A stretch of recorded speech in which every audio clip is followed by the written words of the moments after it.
بسم اللہ الرحمن الرحیم۔ جاگتی آنکھوں اور سنتے کانوں کو ہماری طرف سے محبت برا سلام ہو۔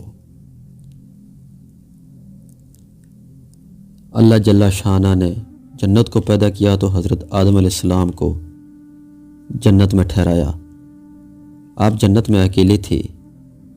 ایک دفعہ اللہ تعالیٰ نے حضرت آدم علیہ السلام پر نیند غالب کر دی اور وہ سو گئے۔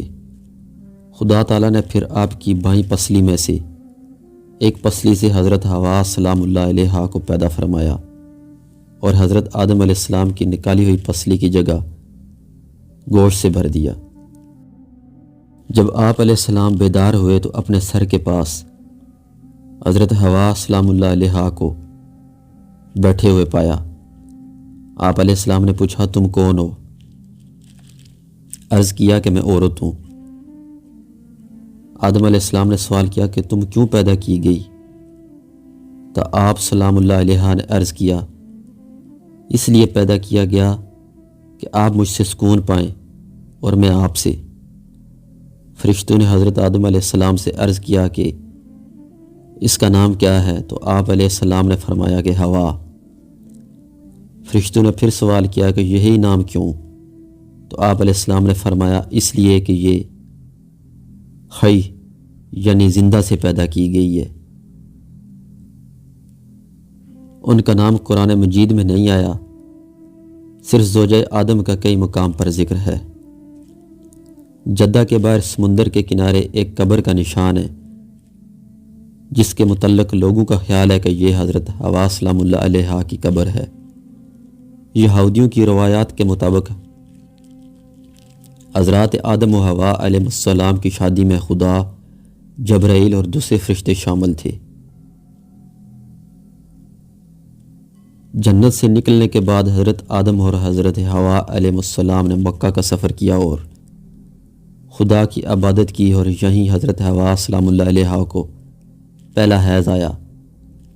کہا جاتا ہے کہ 10 قسم کی آزمائشیں حضرت حوا اور ان کی بیٹیوں کو تجویز ہوئیں، جن میں حیض آنا، حمل اور وضع حمل کی تکالیف شامل تھیں۔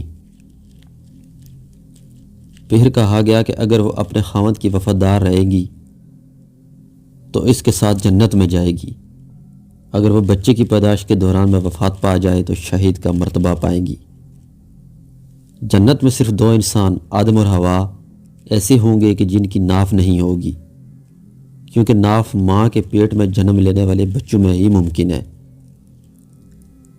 حضرت ابن اسحاق بعض اہل کتاب سے نقل کرتے ہیں کہ حضرت آدم علیہ السلام نے جنت میں خطا واقع ہونے سے قبل حضرت حوا سلام اللہ علیہ سے قربت فرمائی، پس وہ حاملہ ہو گئیں۔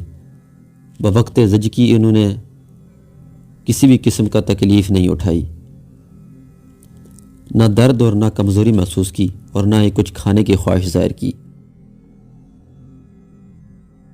اور نہ ہی بوقت ولادت کسی قسم کا خون دیکھا، اس لیے کہ جنت انتہائی پاکیزہ جگہ ہے۔ اس حمل کی ولادت سے قابیل اور اس کی جڑواں بہن پیدا ہوئے۔ پھر جب ممنوع درخت کا پھل کھایا اور خطا کا ارتکاب ہو گیا اور وہ دونوں زمین کی طرف اتار دیے گئے تو یہاں کر آدم اور حوا کی قربت ہوئی، تو اس حمل کی زچگی کے وقت انہوں نے تکلیف، درد، کمزوری محسوس کی اور خون بھی دیکھا، اور نکاح کے سبب غش کی کیفیت آ گئی۔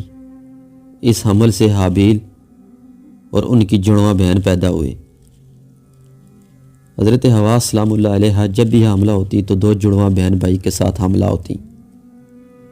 آدم علیہ السلام کے 40 بچے ان کے پہلو سے 20 مرتبہ کے حمل سے پیدا ہوئے، اور ان میں سے کوئی بھی لڑکا اپنی جڑواں بہن کے علاوہ جس بہن سے چاہتا نکاح کرتا تھا۔ اس زمانے میں جڑواں بہن کے علاوہ سب بہنیں حلال تھیں، اس لیے کہ اس زمانے میں اپنی ماں اور بہنوں کے علاوہ اور کوئی عورت نہ تھی، لہذا نسل انسانی میں اضافہ کی وجہ سے اس بات کی اجازت دی گئی تھی۔ حضرت حوا سلام اللہ علیہ کے بطن سے حضرت آدم علیہ السلام کی 120 اولادیں ہوئیں، اور ہر حمل سے ایک جوڑا پیدا ہوتا تھا۔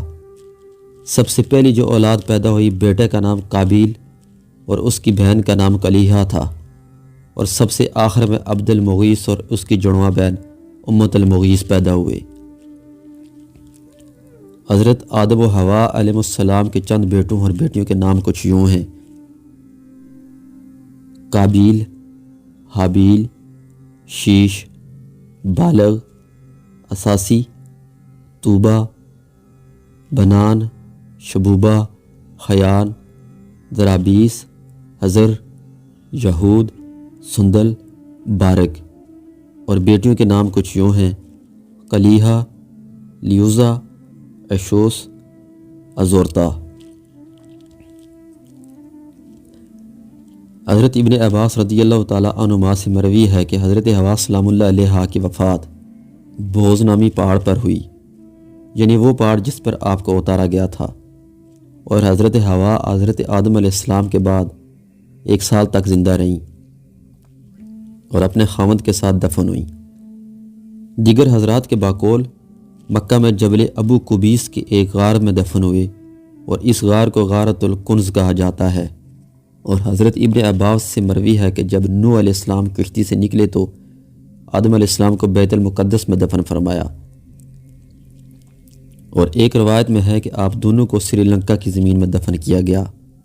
بقول حضرت ابن عباس رضی اللہ تعالی عنہما کے حضرات آدم و حوا علیہ السلام اسی غار میں دفن رہے، یہاں تک کہ طوفان نوح علیہ السلام آیا اور حضرت نوح علیہ السلام نے ان کو وہاں سے نکال کر تابوت میں رکھا، پھر اس تابوت کو اپنی کشتی میں رکھ لیا۔ طوفان کے بعد جب زمین خشک ہو گئی تو ان کے تابوت کو اسی جگہ دفن کر دیا جس جگہ طوفان سے پہلے دفن تھے۔ حضرت حوا علیہ السلام کے متعلق آیا ہے کہ وہ سوت کاتتی اور کپڑا بنتی، آٹا گوندتی، روٹی پکاتی اور دیگر زنانہ گھریلو مصروفیات سر انجام دیتی تھی۔